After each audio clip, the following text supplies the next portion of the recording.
Sungguh-sungguh Allah sangat ridho ketika seorang hamba itu makan ketika sesuap nasi dia muji Allah, ketika minum seteguk nasi dia muji Allah. Itu kalau orang diridhoni Allah itu wali betul. Itu untuk jadi wali itu gampang. Kamu makan ridho, kamu nginjak buminya Allah ridho seneng, kamu hidup keseharian aman seneng. Nah ini supaya sampean kita semua ngaji betapa panduan Rasulullah untuk menggapai ridho Allah itu banyak yang keseharian sekali. Saking kesehariannya banyak dalam hadis dan itu sahih. Nabi menyebut hal-hal yang keseharian. Hatta ma tas'alu fi imra'atika, kamu punya uang kemudian istri kamu bisa makan itu ibadah. Bahkan sebagian ibadah itu dicontohkan Nabi yang akhirnya diprotes sahabat. Yaitu wa fi buti ahadikum sedekah, kamu menggauli istri kamu itu ya sedekah. Sampai sahabat bilang yang benar ya Rasulullah. Ayati ahaduna syahwatahu wa huwa lahu ajrun. Masa urusan biologis, urusan syahwat kemudian dia dapat pahala.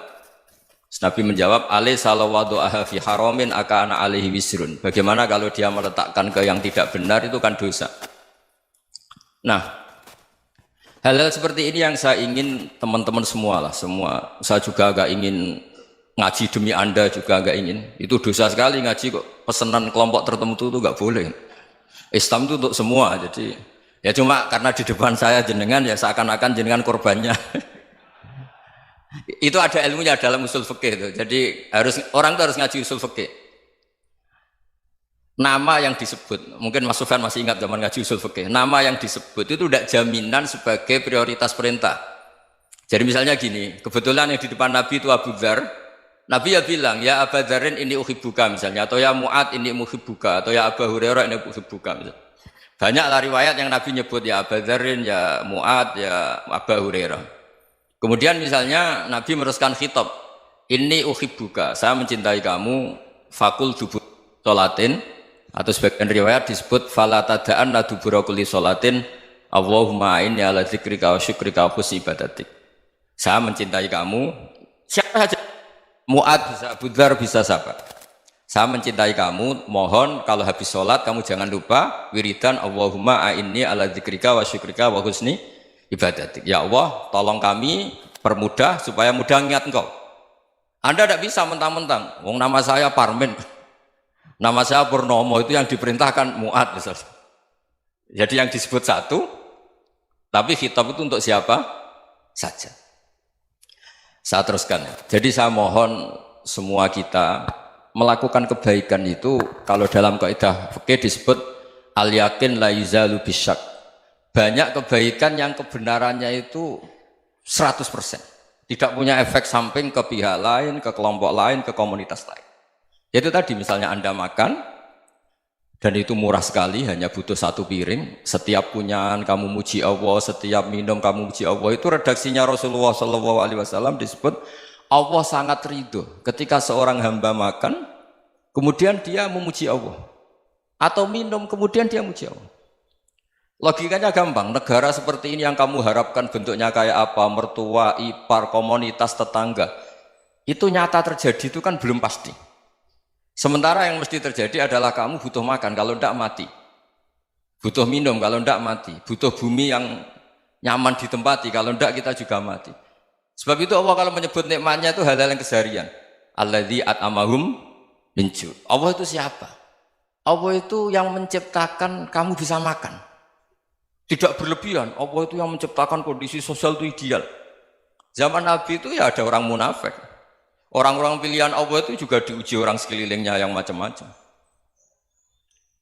Semua diuji sesuai konteks zaman dan waktu.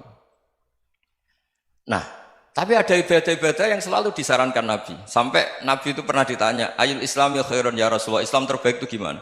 Jawaban Nabi itu unik. It'amut to'am, Islam terbaik itu ya makan-makan, jangan santai-santai. Ketika Allah menyebut beberapa kebaikan, falak tahamal akobah, wa ma adrokan apa? Mal akobah. Terusannya apa? Fakku rokobah. Terusannya apa? Au it'amun fiyaumin di masubaya. Itu acara makan-makan itu juga Islam. Kenapa? Ya bayangkan kalau tidak ada makanan, kita mati kan? Kondisi sosial tidak ideal itu Anda masih gak apa-apa, tapi kalau Anda tidak makan, Anda tidak minum, Kamu punya istri cerewet masih bisa hidup, punya mertua cerewet masih bisa hidup. Tapi kalau tidak makan bisa mati. Berarti penting mana istri sama makan? Penting mana? Makan. Semoga istri Anda dengar. Nanti kamu disuruh makan tapi pulang deh. Itu kalau dibahasakan makan masih memahami. Penting mana nasi satu piring dengan istri. Nggak ada nasi mati, nggak ada istri belum mati. Penting mana? Gak berani jawab kan? Nah, ternyata Anda ada garang kan di depan istri. Jadi saya mohonlah, mungkin Mas Sufyan Sauri tadi yang bisa bantu lah. Teman-teman tuh ngaji yang keseharian saja. Karena kita nyari ridha Allah itu berdasar firman Allah. Dan firman Allah itu menyebut keseharian tuh riang, gampang. Yaitu tadi misalnya wa min ayatihi manamukum billaili wan nahar. Termasuk ayat-ayat Allah itu kamu tidur. Maka dulu itu ada guyonan, ada tokoh Mu'tazilah, kelompok dalam Islam yang berpikir manusia itu bisa menentukan ikhtiarnya sendiri. Karena saya bisa duduk, ingin berdiri, berdiri. Karena kelompok ini nggak terima kalau semua kehendak Allah, nanti bagaimana kalau semua kehendak Allah kok ada hisab ya, ada sanksi. Lucunya itu dia akhirnya, ini cerita ya, mencintai seorang perempuan, cantik sekali. Dan itu dia menjadi ahli sunnah itu oleh hal-hal yang sepele. Karena istrinya cantik, ya namanya suami istri itu hubungan intim. Terus ditanya, Mas, masih ingin lagi? Masih. Silahkan diulang lagi. Wah ya tidak bisa. Katanya manusia bisa menentukan yang diinginkan. Itu tobat itu. Itu nggak bisa ditobatkan Mas Sufyan Ats-Tsauri. Orang cantik yang mudah nobatkan orang itu orang cantik. Segampang itu. Akhirnya kita tahu, makanya kalau dalam kitab Hikam itu disebut al-aqil mayyakul madza yaf'alu wa hubi wal ghafil mayyakul madza af'al. Orang yang punya akal karena sadar ini wilayah Allah, semua milik Tuhan. Itu dia tiap hari berpikir, besok Allah akan melakukan apa terhadap dunia ini. Kamu merencanakan suatu mau plesir, ternyata gempa. Mau wisata ke Rusia, ternyata perang. Kamu tidak pernah tahu apa yang akan terjadi besok. Wa ma tadri nafsum madza taksibu ghadan. Tapi anda semua kita ini sering punya jadwal permanen. Makanya saya kalau diundang siapa saja, sana takdir. Yang jelas Gus ini acara penting. Ya masih acara penting nak pangeran ngersakno piye? Kowe ape dadi pangeran? Kamu kok mau jadi Tuhan? Itu kadang ya kiai. Penting Gus acara ini jenengan harus memastikan bisa. Loh kamu itu yang ngajarin tauhid, sesuatu itu biadillah kok bilang-bilang apa pasti. Kalau maksa terus tak tobatkan kamu kata saya. Ya kalau gitu Gus bilang insya Allah. Wah itu hati saya, fisik saya, roh saya sudah bilang insya Allah. Tidak usah kamu latih kata saya.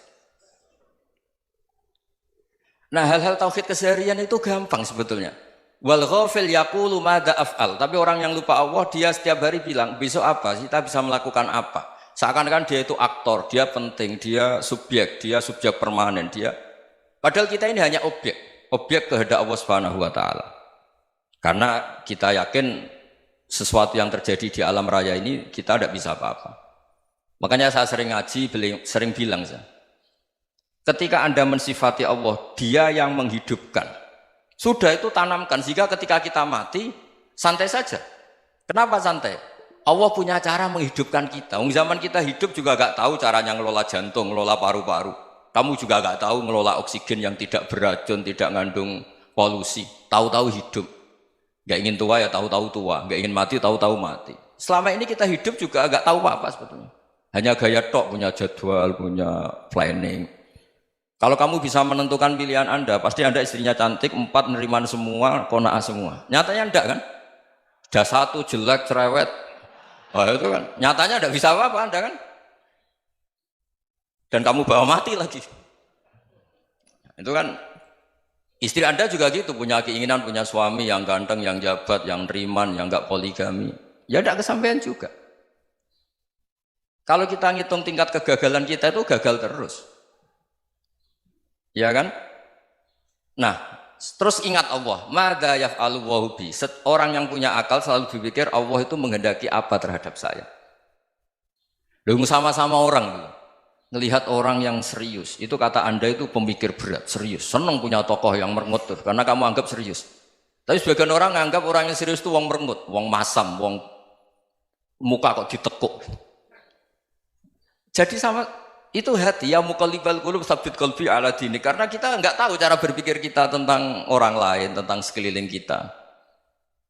Misalnya kita orang baik yang jenis ngrumat fakir miskin. Ada orang bangun masjid mewah itu janggal. Apa artinya masjid mewah kalau banyak orang kelaparan? Tapi kalau yang jenis pendidikan, apa artinya masjid mewah kalau tidak bisa ngaji?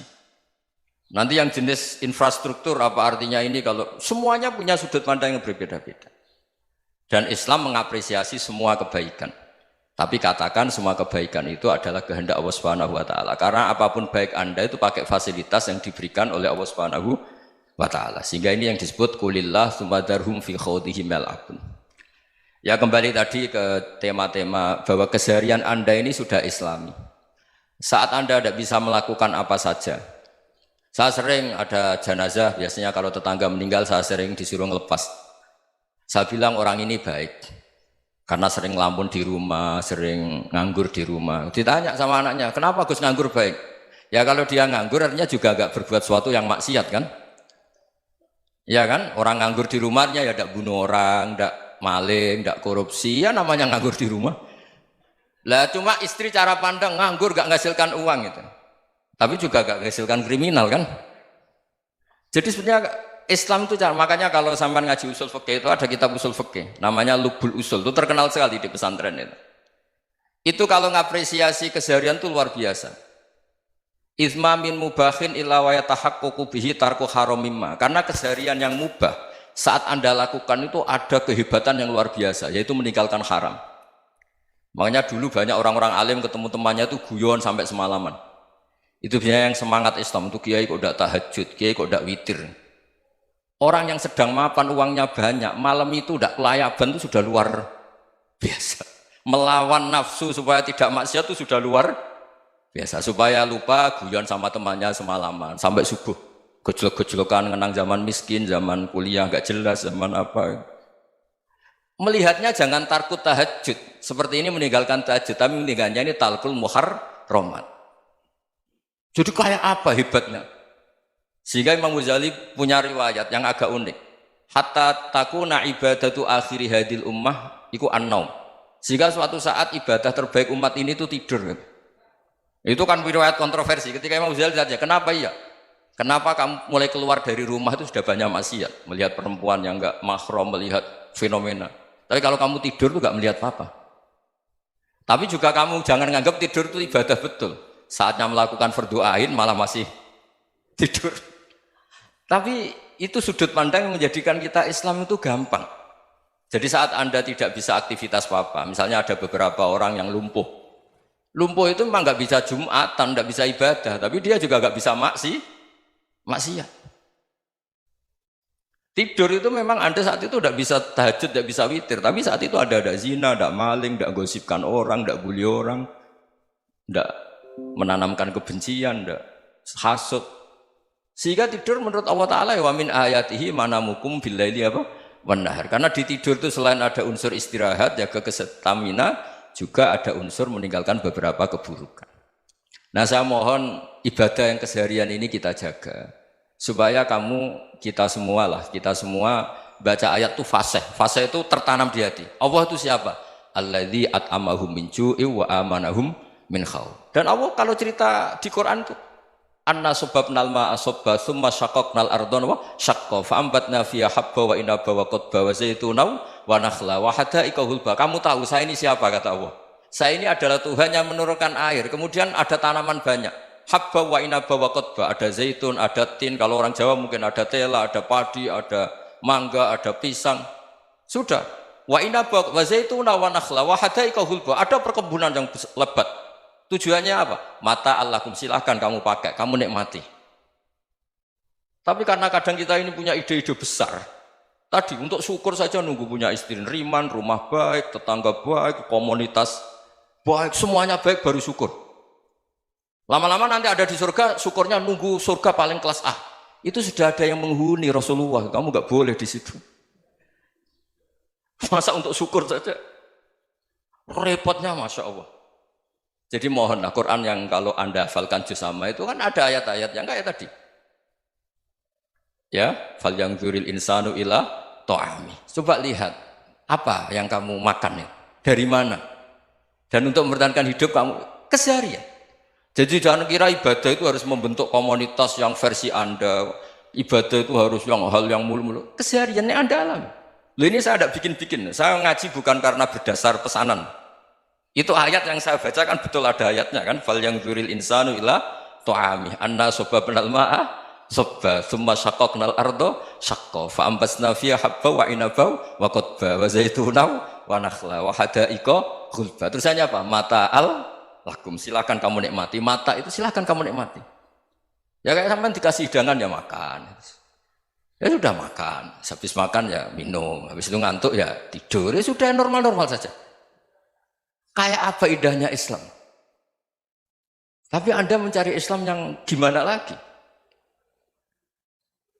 Nah itu yang diajarkan guru-guru kita, diajarkan sanad kita sampai Wali Songo, sampai Rasulullah SAW. Bahwa pada akhirnya ada jihad, ada perang. Itu dulu memang perang, bukan membunuh, beda. Dulu kita dijajah Belanda ya perang, dan itu normal karena kita dijajah. Jadi ketika orang lain ingin baik sama kita, wa in ahadum minal musyrikin astajaroka ya fajirhu hatta yasma'a kalam Allah. Kalau mereka ingin baik ya kita baik. Makanya ada istilah musta'man, mu'ahad. Kalau mereka ingin damai, berdampingan dengan kemajmukan ya itu yang lebih baik. Karena memang Islam menghormati proses perdamaian. Wa in janahu nawal lisalmi ya fajnah lah. Kalau ingin damai ya kita harus damai. Jangan lupa like, comment, and subscribe.